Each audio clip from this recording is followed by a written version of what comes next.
तो दोस्तों हम लोग ये तो जानते हैं कि व्हाट इफ की एनिमेटेड सीरीज आ रही है जो कि मार्वल सिनेमैटिक यूनिवर्स को एक अलग पर्सपेक्टिव से दिखाएगी। लेकिन इन सब के अलावा क्या आप लोग जानते हैं कि अगर ये सब मूवी की लाइव एक्शन बनेगी तो कैसा लगेगा, यानी कि एनिमेशन के अलावा अगर वाकई में एक्चुअल एक्टर्स आ गए लेकिन वो अलग अलग रोल प्ले कर रहे हों तो देखने में कितना मजा आएगा। फॉर एग्जाम्पल थॉर के पास हल्क जैसी पावर आ गई, ब्लैक विडो वर्दी हो जाए और आयरन मैन के पास कोई सुपर नेचुरल पावर हो, और क्या हो अगर फैंटास्टिक फोर के पास कुछ अलग टाइप की पावर आ जाए, हल्क का क्या रोल होगा, ये सब हम लोग डिस्कस करेंगे। और यहाँ पे स्पाइडरमैन से रिलेटेड एक मेजर अपडेट जानेंगे जो अभी आया है। लेकिन दोस्तों कंप्लीट वीडियो स्टार्ट करने से पहले आप लोग कर दीजिए वीडियो को लाइक और कमेंट कीजिए अपने फेवरेट एवेंजर का नाम। साथ ही साथ जो लोग मेरे चैनल पर नए आए हैं हमारे चैनल को सब्सक्राइब करके हमारी कॉमिक बुक टॉक्स फैमिली का हिस्सा बन जाइए। अब मार्वल के यूनिवर्स में जो व्हाट इफ बनाई जाएगी वो सीधे कनेक्टेड होगी इनकी सिनेमैटिक यूनिवर्स की स्टोरी लाइन से, जो कि अलग तरीके से दिखाई जाएगी। चाहे बात करें हम लोग 2008 की आयरन मैन की या फिर 2019 की एवेंजर्स एंड गेम की। लेकिन अगर हम लोग बात करें कॉमिक बुक की तो कुछ उसमें से ऐसी स्टोरीज है जो कि लाइव एक्शन के रूप में दिखाई जा सकती है। फॉर एग्जाम्पल गामा रेडिएशन वाले सुपर हीरो। अब यहाँ पे होता क्या, जो हल्क का जो रेडिएशन है वो बाकी सारे सुपर हीरोज में फैल जाता है। आपको तो पता होगा कि हल्क को कैसे उसकी पावर्स मिली है। उसी तरह जब बाकी सुपर हीरोज में आता है, Tony Stark, Thor, Captain America, सब लोग हल्क जैसे हो जाते हैं। यहाँ पे लेकिन हल्क किसी तरह अपने माइंड को कंट्रोल करके बाकी लोग को फिर से नॉर्मल करता है एक वैक्सीन के थ्रू। लेकिन यहाँ पे ब्लैक विडो ये होती है जिससे हल्क की पावर्स इफेक्ट नहीं करती, यानी कि वो शी हल्क में तब्दील नहीं होती है।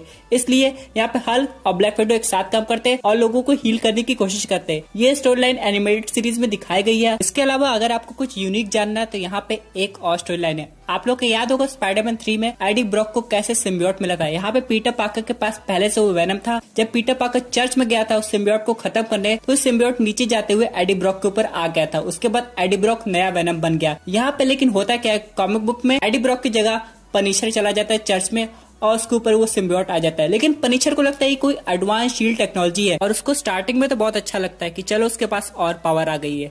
लेकिन बाद में वो इतना ज्यादा खतरनाक हो जाता है कि एंड वो किंग पिन तक को मार देता है। इन सब के बाद यहाँ पे ये होता है कि स्पाइडरमैन और मून नाइट उसको कन्विंस करने की कोशिश करते हैं कि सिम्बियोट तुम्हारे पर हावी हो रहा है। बाद में पनिशर को ऐसा लगता है कि ये कोई टेक्नोलॉजी नहीं बल्कि एक लिविंग थिंग है जो कि उसके माइंड को कंट्रोल करने की कोशिश कर रहा है। इसके बाद वो सिम्बियोट से बोलता है अगर तुमने मेरे माइंड को फिर से कंट्रोल किया तो मैं अपने आप को खत्म कर दूंगा, फिर तुम किसके पास जाओगे। इस पे सिम्बियोट उसकी बात मान जाता है। फिर वो और सिम्बियोट मिलकर काम करते हैं। और यहाँ पे अगर हम लोग स्पाइडरमैन की स्टोरी लाइन की बात करें तो उसमें ये दिखाया जाता है कि पीटर पार्कर को रेडियो एक्टिव स्पाइडरमैन ने नहीं काटा बल्कि वो होता है फ्लैश थॉम्पसन। अब यहाँ पे ये नया स्पाइडरमैन बन जाता है और पीटर उसका फैन बन जाता है। लेकिन फ्लैश थॉम्पसन मर जाता है वल्चर से फाइट करते करते, क्योंकि वल्चर ने उसे एक हाइट से गिराया होता है जिसमें उसके वेब शूटर काम नहीं करते हैं। लेकिन कहानी यहीं पे खत्म नहीं होती। यहाँ पे हम लोग को एक नया स्पाइडरमैन मिलता है जो कि होता है जे जॉनर जेमसन का बेटा। जी हाँ, अब ये स्पाइडर उसको काट लिया, यानी कि अब जैसे उसको पता चलता है कि मेरा बेटा स्पाइडरमैन बन गया है तो खुशी खुशी प्रचार करता है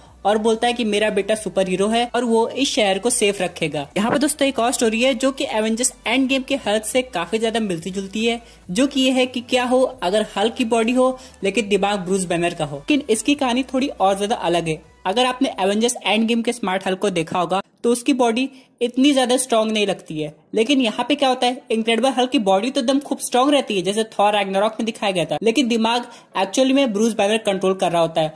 और ये फैंटास्टिक फोर और एक्समैन के साथ काम भी करता है और ये कभी भी जनरल रॉस का एनिमी नहीं बना। मतलब इस कहानी में सब कुछ अच्छा चला था जब तक गैलेक्टस नहीं आ गया, और जैसे ही वो आया यहाँ पे प्रोफेसर एक्स, रीड रिचर्ड्स और हल्क को मिलके सेरेब्रो से एक नया कैरेक्टर बनाना पड़ा था। लेकिन जैसे वो वापस लौटे हल्क की पावर्स चली गई थी, यानी कि वो नॉर्मल ब्रूस बैनर बन गया था।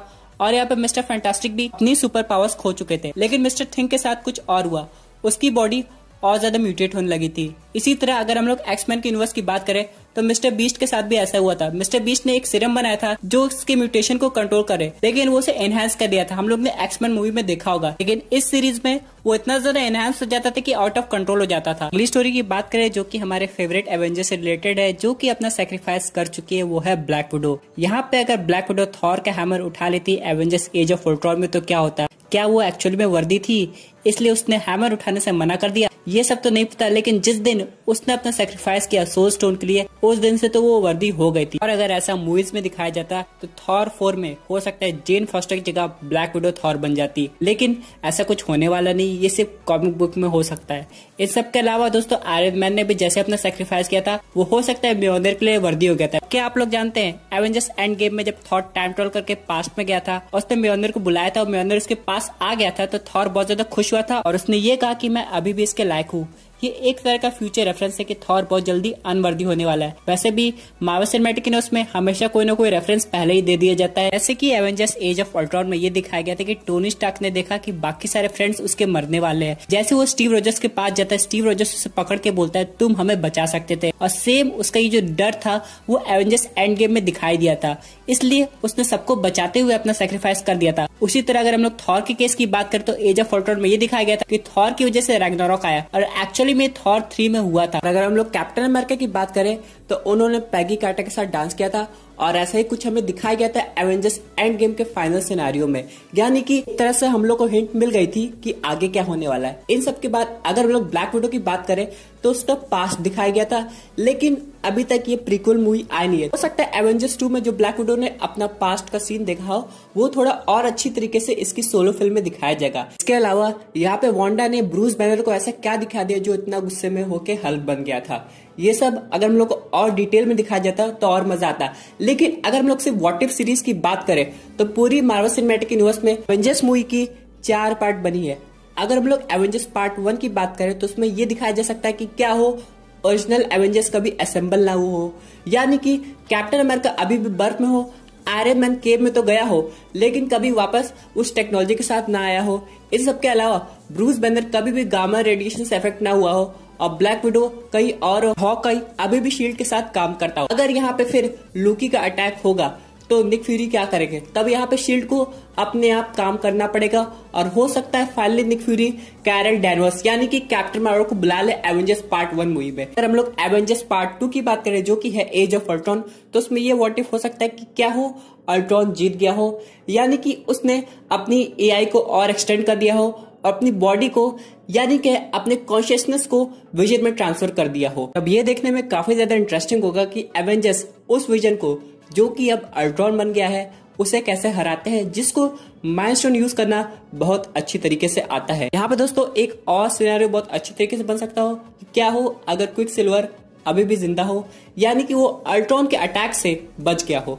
इन सब के अलावा अगर हल्क सगार प्लैनेट पे ना गया हो, ब्लैक विडो ने उसे बुलाया हो तो वापस आ गया हो, तब यहाँ पे हल्क सिविल वॉर का पार्ट होते हुए दिखाई देगा। लेकिन बहुत लोग सोच रहे होंगे थॉर का क्या होगा, तो नहीं दोस्तों, थॉर तो ऑलरेडी वहां से चला गया। अगर हम लोग एवेंजर्स इन्फिनिटी वॉर के व्हाट इफ टीवी सीरीज की बात करें तो उसमें ये दिखाया जा सकता है कि क्या हो पीटर जेसन क्विल ने अपना गुस्सा कंट्रोल करके थैनोस को पंच ना मारा हो, तो क्या वो लोग इन्फिनिटी गॉन्टलेट निकाल लेते हैं, और डॉक्टर स्ट्रेंज ने कोई टाइम स्टोन यूज ना किया हो तब वो लोग कैसे फाइट करते हैं। इन सब के अलावा अगर थैनोस सारे इन्फिनिटी स्टोन्स पा जाता है तो उसके स्नैप करने से पहले क्या थॉर हेड के लिए गया था, और यहाँ पे क्या हो अगर इन्फिनिटी वॉर में ही आयरन मैन ने स्टीव रॉजर्स को कॉल कर लिया हो और वो लोग एक साथ फाइट करे थैनोस के अगेंस्ट। अगर ये सब होता है तो शायद हमें एवेंजर्स एंड गेम देखने को ही नहीं मिलती है। लेकिन चलिए फाइनल मूवी पे आते हैं जो कि है वही। यहाँ पे भी कई सारे ऑल्टरनेटिव दिखाए जा सकते हैं, जैसे कि क्या हो जब कैप्टन मार्वल और बाकी एवेंजर्स थैनोस को खोजने गए थे टाइटन प्लैनेट पे, उसने इन्फिनिटी स्टोन से स्नैप तो किया था लेकिन उनको डिस्ट्रॉय नहीं किया था। लेकिन एंड में जब थैनोस को लगा